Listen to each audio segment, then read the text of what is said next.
All right, welcome to the Dittmer mine. My name's Andrew Gilbert. I'm the Director of Operations for Ballymore Resources. Where we are today is the entrance to the old historic Dittmer mine. This entrance was initially excavated in about 1935, and Ballymore Resources reopened it in 2021 to gain access to the underground for exploration.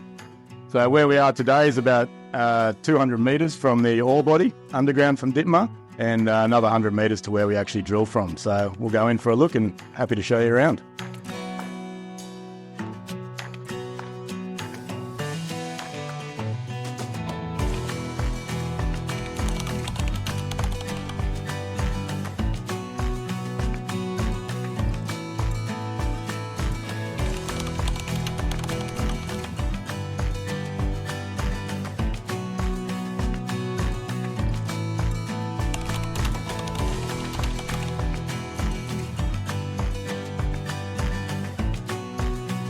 I guess what Ballymore has discovered and has been recently announced in some of our ASX releases is that the old lode has been pinched out at depth, but it's actually been displaced as well by a fault.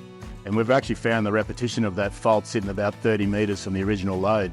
This underground chamber was mined by Ballymore Resources. We're lucky to have the in-house capability to excavate these size chambers to fit modern drill rigs today.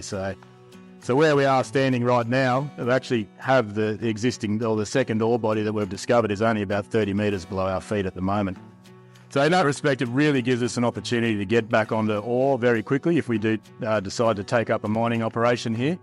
So the next phases for us are to extend our drilling. We're looking to extend along strike end at depth and also fill in some of the gaps that we've got in the data to date to really try and beef up that resource to the high grade that we believe it to be.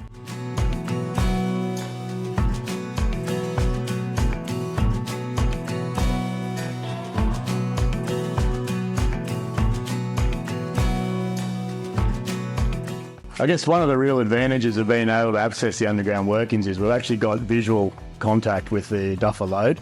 So this is an old historic pillar on 4 level, just above the shaft. So this is a crown pillar left behind by the old timers for stability of underground. We've been able to sample this lode and we've got assays averaging or above 200 grams per tonne. The other area we've been able to access is down the old shaft, and we've also been able to report channel samples over 300 grams per tonne. So this really gives us a great advantage in data and an ability to recognise what the duffer lode consists of and what we're looking for in a mining aspect.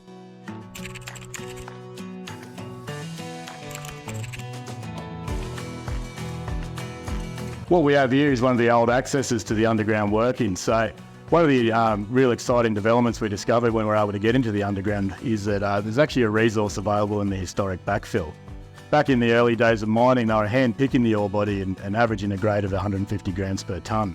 In reality, the broader zone of the ore actually runs out to about 6 grams, and that was all used as backfill in the time. So at that time, it wasn't economic, but in today's gold climate, it's a really valuable resource.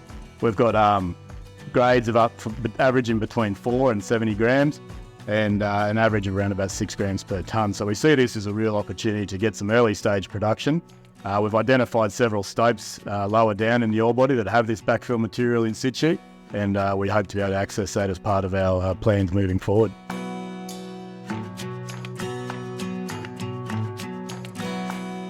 Well, thanks for visiting the Dittmer Underground. I guess one of the really exciting parts of this as well is whilst we're doing lots of work in the underground environment, we'll be drilling again in January. Our recent soil sampling and geological reconnaissance has discovered this actually only forms a very small part of what we think could be a much larger system. We've drill tested about 250 metres of strike at the moment, to a depth of about 200 metres. But actually a soil sampling program has recently discovered that the duffer lode extends up to 2 kilometres on here, with other lodes actually intersecting that one over 1 kilometre in strike length. So we see this as the beginning of a really exciting ore body, an ore zone that could actually turn into something much larger. Very similar in style to larger mines in Queensland like the Ravenswood mine.